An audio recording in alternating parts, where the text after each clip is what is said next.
I call it an island. If you look at music, it's like 3 or 4 islands in rap music. They connected. You got the like Jimmy Iovine, Dr. Dre Island, which you got to list all the artists. Tupac came under that.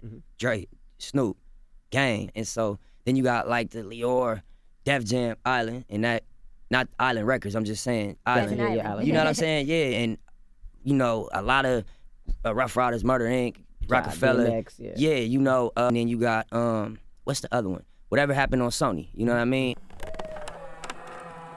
Now, before we can turn our laptops into full studios, artists did have to use resources from record labels to get their careers started. The process usually was an artist had a demo tape or would freestyle for someone, whether it was another artist, a producer, or an A&R, in hopes that they see the talent in you to take things to the next level. A success story like this was actually Big Sean. While being a consistent freestyler at his local radio station, Big Sean heard Kanye was there for an interview, made an excuse to sneak into the back, and freestyled for Ye, and ended up getting signed. This is a crazy thing. I was in high school at the time. It was when late registration came on. I had a good relationship with that radio station already because I've been doing a show there every Friday called the Friday Night Cypher, where basically rappers would come down there, they'd battle each other. And Kanye was promoting his album, Late Registration, and he was there on a Saturday, and I was there the day before. You know, I was cashing my $100 check that day because I was a telemarketer at the time, that I worked so hard for.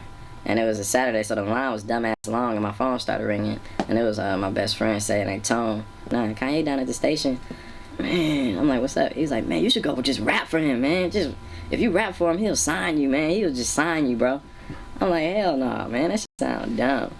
You know, I have no money, but luckily one of my other boys, B. Wash, Brandon, he gave me $20 to drive down there. He was like, I'll give you $20 if you let me come with you. I'm like, all right, cool, hop in. So he like drove down there. So they let me in the back offices. And I guess that Kanye, I saw Kanye entourage, what looked like to be his entourage. So I was like, oh, this fool Kanye here. So I was talking to one of the DJs, and he was like, yo, you should go holler at Ye, you should rap for him. So I'm walking down the hallway, and I get past his security and his road manager. I guess they thought I worked there or something. I don't know what they thought. But anyway, so I get to Ye, and Ye shakes my hand. And I'm like, yo, I'm an aspiring MC, man. I do this show here every Friday. He's like, yeah, keep it up, man. And then they started walking away. And then my boy was like, man, you gotta rap for him, man. What the f? That's why we came down here for. You gotta rap. He's walking away. I like chase him down. And I'm like, yo, man, can I just spit a 16 for you real quick as you walking out? And he's like, I don't really have time, man, you know. And I'm like, please, man, you're like my hero. Just let me spit some. And he was like, all right, man, you gotta spit a quick 16, but you gotta rap while we're walking out the station. Anyway, Kanye, he stopped as we were walking when we got to the entrance of the radio station, and he started bobbing his head. And then after like punchlines or whatever here and there, he would be like, oh shit, oh, you know. And I was rapping for like 10 minutes straight, and the whole crowd came around, like people that were working at the station, everybody started clapping. And you know, that's basically how I got his attention. I heard the songs he was doing, man, I knew he had to be on good music. Snoop Dogg was a similar situation. It wasn't until Dr. Dre heard a demo of Snoop before he called him into the studio to work on The Chronic and the Doggy Style right after.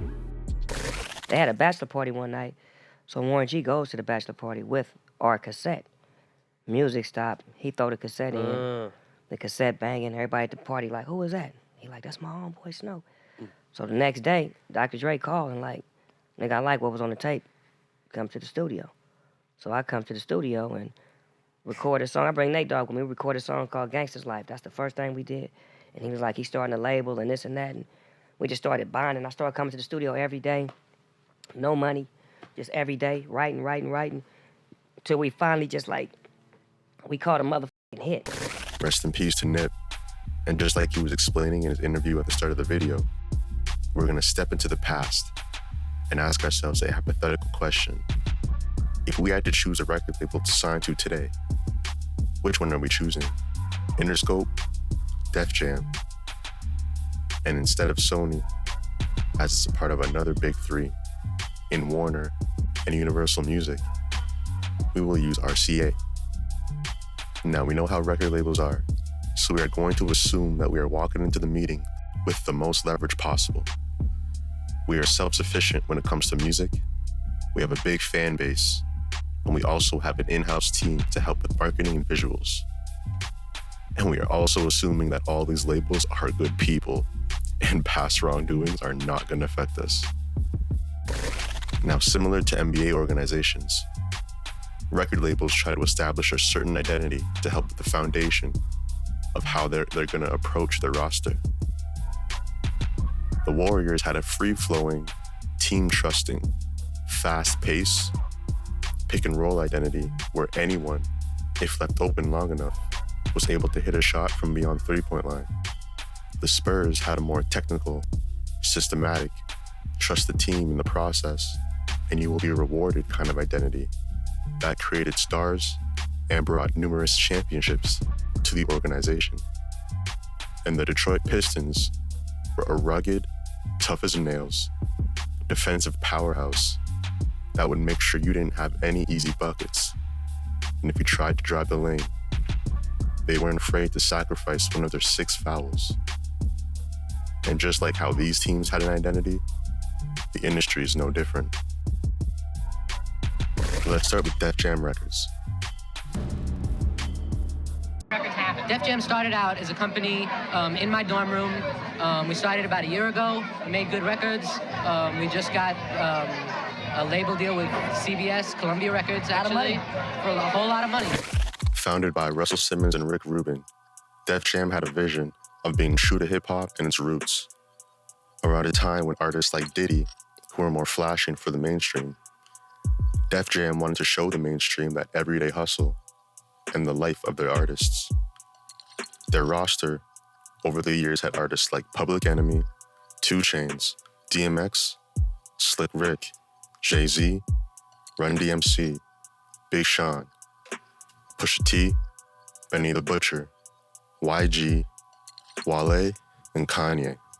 If you take a look at a roster like that, you can definitely find similarities between these artists and see a pattern when it comes to the signing process. Our light will be the logo. It will shine the light on exactly who we sign, how we market and promote that artist. And we've decided to take a different road than them. We're the AMCO of this. We get into our blue overalls and we drop transmissions. These artists aren't as flashy with their outfits or their visuals, although they could be. And they also always look to keep the root of hip-hop alive, either lyrically, sonically, or visually. When it comes to Interscope, founded by Jimmy Iovine with the help of Ted Fields, Doug Morris, and David Geffen, we can look at this as a hub for artists of many genres, including those who love hip-hop, just like those over at Def Jam. But they have a different vision in the way that they want to present it. Interscope has always looked for artists out of the box and not of the norm. From signing Rico Suave to 9 Inch Nails to Dr. Dre, the common theme is that they all have their own vision that was different than the average artist at the time. And Jimmy Iovine and Interscope gave them the freedom to do as they pleased, which was rare for a label to do. We wanted to feel like Atlantic in 1970, Atlantic Records, where they had Ray Charles, Aretha Franklin, Led Zeppelin, and the Rolling Stones. And we wanted our company to feel like that.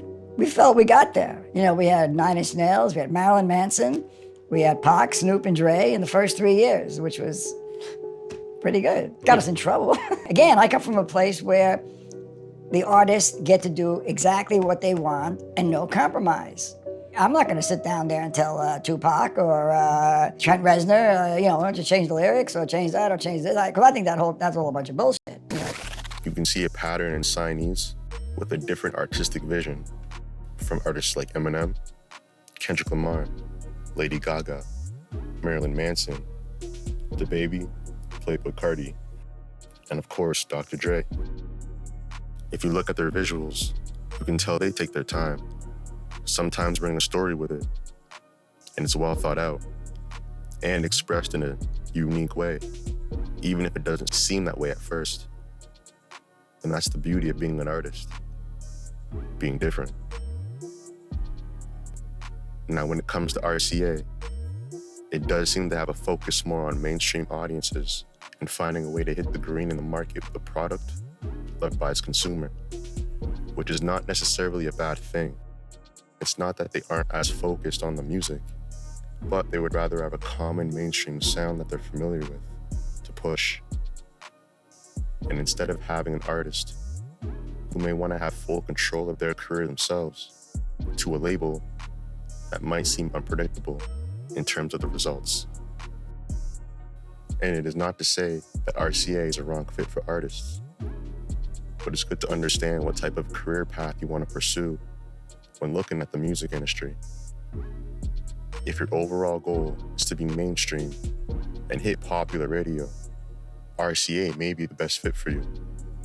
Some artists you may recognize under this label is Chris Brown, Doja Cat, Childish Gambino, Usher, Alicia Keys, A$AP Rocky, and SZA.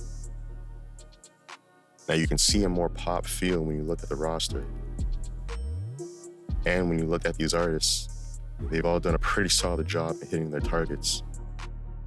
And you can't take the talent away from them at all. Now that we've got a basic understanding of each label's identity, when I look at these rosters, the only one I'd probably trade is maybe A$AP Rocky.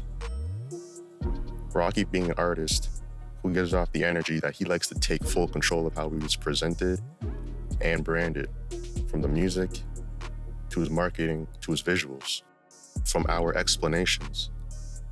Interscope has been good with supporting an artist like that.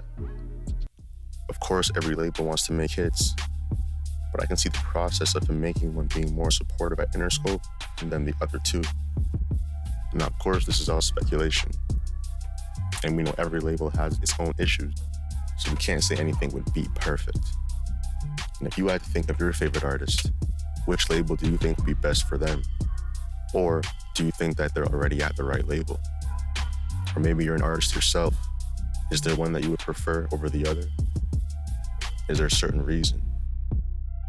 Now, of course, it's a new time, and we have other ways of pushing our music.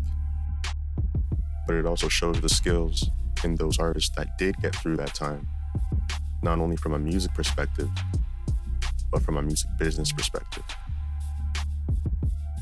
And like always, man, I appreciate you guys for taking the time to watch, subscribe, like, and comment, and it means a lot. That's all I got for you today. Stay blessed, and I'll see you soon.